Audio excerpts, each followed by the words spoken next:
Всем привет, друзья! Сегодня готовим драники с начинкой. Рецепт очень простой и быстрый.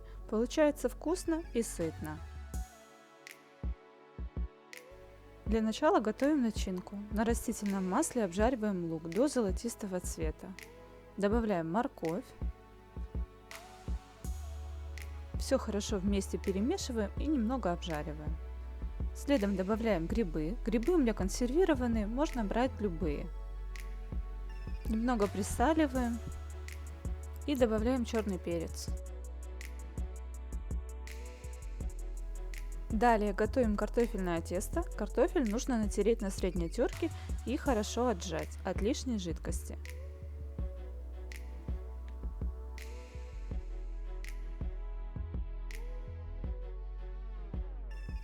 К картофелю добавляем 3 яйца, 2 столовые ложки майонеза, по желанию можете заменить на сметану.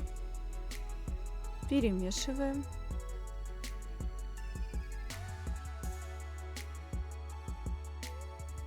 Добавляем соль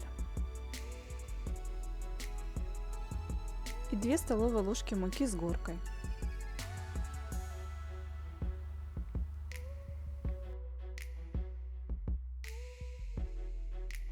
На разогретую с растительным маслом сковороду выкладываем первый слой картофельного теста. Ложкой немного прижимаем и выравниваем. Сверху на картофель выкладываем грибную начинку. И поверх начинки выкладываем второй тонкий слой картофельного теста.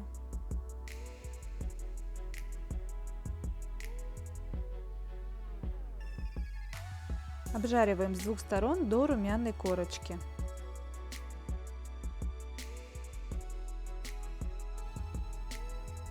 Готовые драники выкладываем на блюдо и обжариваем следующую порцию.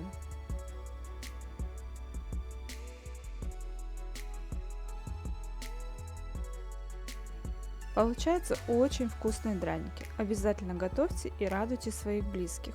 Жду ваши комментарии, подписывайтесь на мой канал.